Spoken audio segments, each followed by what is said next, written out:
कहने को हम लोग सब ये हमको सबको ये बताया जाता है कि भारत का वर्चस्व बढ़ रहा है, भारत को दुनिया सुनती है, भारत की बात को मानती है।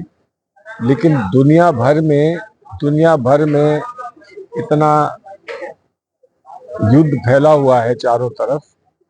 यूक्रेन में हो रहा है, फिलिस्तीन में, गाजा में, उधर बढ़ता जा रहा है, ईरान तक पहुंच गया।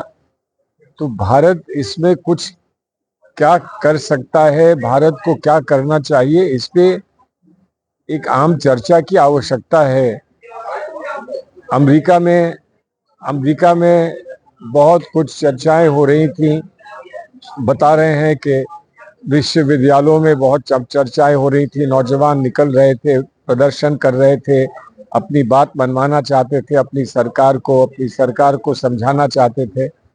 लेकिन हमारे यहाँ देश में लग रहा है कि सन्नाटा पड़ गया है। हम अपने वर्चस्व के मामले में दुनिया में जो हो रहा है उसके संबंध में कहीं ना चर्चा कर रहे हैं, ना कहीं आपस में बात कर रहे हैं, ना कोई रास्ता निकालने की कोशिश कर रहे हैं। और बहुत बड़ा खतरा मंडरा रहा है, पूरे विश्व में खतरा मंडरा रहा है। ये बहुत बड़ा संकट है, बहुत चिंता का विषय है। हमको सबको देश भर के लोगों को ये चाहिए कि हम एक राय होकर, एक मुश्त, एक भाषा में, एक ध्वनि में सरकार से आग्रह करें कि आप इसमें अगुवाई करिए। इस दुनिया को, विश्व को बचाने के लिए, हिंसा से बचाने के लिए, युद्ध से बचाने के लिए भारत एक शांति दूत बन सकता है। भारत को शांति दूत बनना चाहिए। बड़ी हिम्मत के साथ सब लोग साथ देंगे, भारत की सरकार का साथ देंगे। भारत की सरकार को इसमें पहल करनी चाहिए, नहीं तो क्या होगा, महंगी हो जाएगी। उसका असर तो गरीब पर ही पड़ता है ना। सबसे बड़ा जो उसका असर है, वो तो दबाव है उसका, वो गरीब पर पड़ता है। तो हमको सोचना चाहिए कि ये क्या हो रहा है और इसको रोकने के लिए हम क्या पहल कर सकते हैं।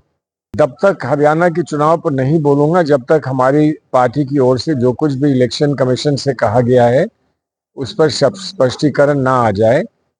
जो पार्टी का जो केंद्र में पार्टी का जो यूनिट है, उनको चारों तरफ से हरियाणा से शिकायतें आई थी ईवीएम्स की। उन शिकायतों को हमने इलेक्शन कमीशन के सामने पहुंचाया है। इलेक्शन कमीशन उस पर जो भी जवाब देता है, उस पर जो भी जांच करता है और जो भी हमको संकेत देता है, उसके बाद ही कुछ कहना संभव होगा।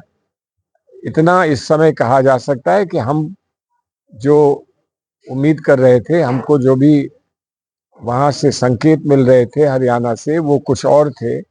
और इसलिए हमको निराशा अवश्य हुई है कि हम चुनाव जीत नहीं पाए। ये कहना इस वक्त कि हम लोग चुनाव में हताश हो गए, हम हार गए, वो भी सही नहीं है, क्योंकि हमको उतना ही वोट मिला है जितना कि वोट भारतीय जनता पार्टी को मिला है।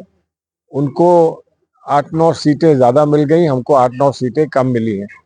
तो इसलिए प्रदर्शन हमारा अच्छा रहा, लेकिन जो हमको उम्मीदें थी और जो हम लोग अनुमान लगा रहे थे और जो बात सब लोग कह रहे थे, आज से नहीं 6-8 महीने से कह रहे थे, उसमें हमें निराशा हुई है, इसमें दो राय नहीं है। शैलजा जी के ग्रुप को जो है महत्व नहीं दिया गया और उसमें भुवन से हुड्डा ने जो टिकट तय किए वो सब दे दिए हाईकमान ने। देखिए, ये तो कहने की बात होती है। शैलजा जी को अगर हाईकमान की बात,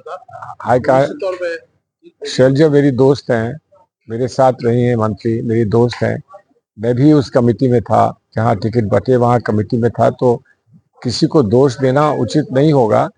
उस समय लोग अपनी समझ से जो भी अच्छे से अच्छा हो सकता है वो हम लोग करते हैं। कहने को उसके बाद कोई कुछ भी कह दे, अगर जीत जाते हैं तो सब लोग उसमें आकर शरीक हो जाते हैं, अगर हार जाते हैं तो कोई ना कोई किसी ना किसी पे उंगली उठाता है।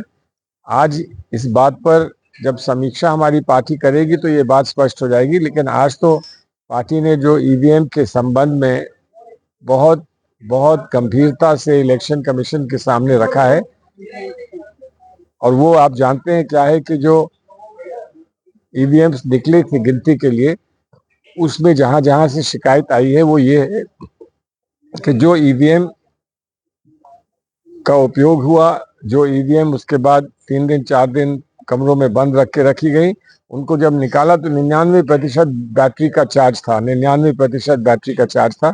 कैसे हो सकता है? आप लोग फ़ोन इस्तेमाल करते हैं, आप अभी मेरा इंटरव्यू ले रहे हैं, इस इंटरव्यू के बाद आप फ़ोन की बैटरी देखेंगे तो कम हो गई होगी, 99% नहीं होगी।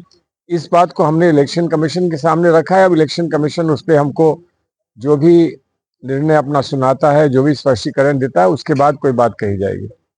मिलकर इस चुनाव को लड़े थे, आम चुनाव को मिलकर लड़े थे। हम लोग सब साथ रहना चाहते हैं, यही सबकी इच्छा है। उसमें कहीं न कहीं हमको दुश्वारियों का सामना, हमको आपको समस्याओं का सामना करना पड़ता है। अगर कोई ये समझे कि इतने बहुत सारे दल इकट्ठा एक जगह हो जाएं और फिर कोई समस्या ना हो, तो वो भी गलत होगा। समस्याएं तो होती हैं, बहुत दबाव अपने कार्यकर्ताओं का होता है, अपेक्षाएं होती हैं, बहुत लोग उम्मीद करते हैं कि हमको कुछ ज़्यादा मिलेगा, कम मिलेगा। तो इसलिए वो समस्याओं का सामना हम लोग करते रहें, समय समय पर करते रहें, करते रहेंगे। लेकिन अभी हमारा जो मत है वो बड़ा स्पष्ट है कि हम लोग बहुत अच्छा प्रदर्शन हम लोगों का मिलकर हुआ है, हम लोगों को मिलकर ही आगे चलना है और आगे बढ़ना है। जो चुनौतियां हमको आज आ रही हैं, आज भी आ रही हैं, उन चुनौतियों का सामना करने के लिए भी हम सबको एक मत होकर रहना है। ये अति आवश्यक है और इस पर हम बहुत स्पष्ट कर दे रहे हैं कि हमने कहीं भी 1 मिनट के लिए भी ऐसा नहीं सोचा है कि जो हमारा गठबंधन